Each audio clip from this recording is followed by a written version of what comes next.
Alors, on va aborder maintenant la notion de concentration massique. Son symbole chimique, c'est Cm, et elle s'exprime en grammes par litre. Normalement, vous allez rencontrer ceci, ou éventuellement une écriture un peu plus scientifique, mais qui est la même chose. C'est celle-ci. Alors, je voudrais juste intervenir sur le fait de dire que L puissance moins 1, en fait, dans la touche calculatrice, c'est la touche inverse. Et donc, ça correspond à 1 sur grand L. Alors, je ne vais pas vous faire une démonstration mathématique, mais juste prenez votre calculatrice, écrivez 2, vous verrez que la calculatrice va vous mettre 2.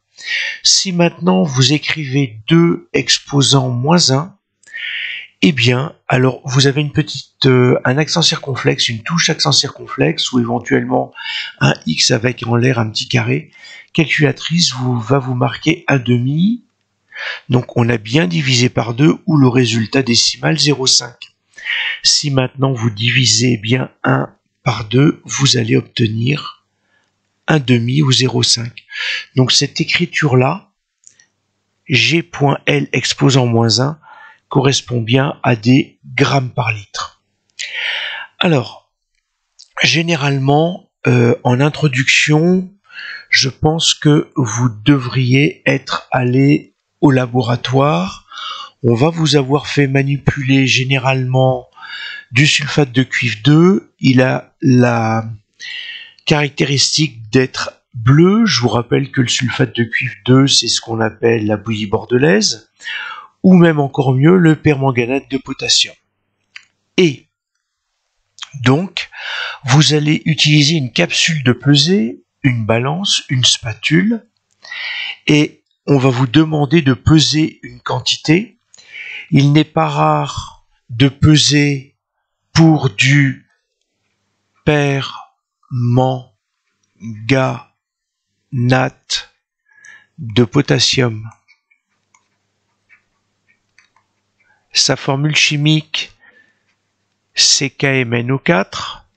Quand on le sort du flacon à l'état cristallisé, il est solide.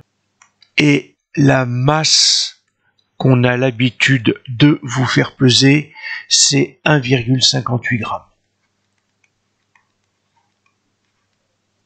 Ça peut être aussi du sulfate de cuivre 2. Alors, le permanganate de potassium a des reflets violets, il produit une solution violet foncé. Le sulfate de cuivre, lui, va être plutôt bleu clair. On va vous faire travailler sur une masse plutôt de 1,59 g. Donc vous voyez, les masses sont à peu près similaires. En revanche, vous allez voir pourquoi, et notamment lorsqu'on abordera la masse molaire, l'intérêt de cette concentration exprimée en mol par litre. La concentration molaire exprimée en mol par litre. Donc pour l'instant, je suis avec la concentration massique. Et donc, une fois qu'on a la connaissance de la masse, eh bien, on va avoir un solvant. Le solvant, c'est l'eau pure, donc H2O, et on va mettre ça dans une fiole jaugée. On va arriver à fleurer au trait de jauge, et puis enfin, vous aurez connaissance du volume de la fiole. Alors c'est 0,5 litres, c'est 200 millilitres, 500 millilitres, peu importe ce que vous avez comme volume.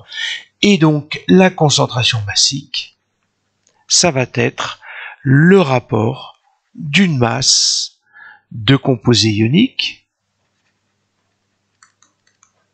par le volume de la fiole, qui va vous servir à élaborer votre solution mère.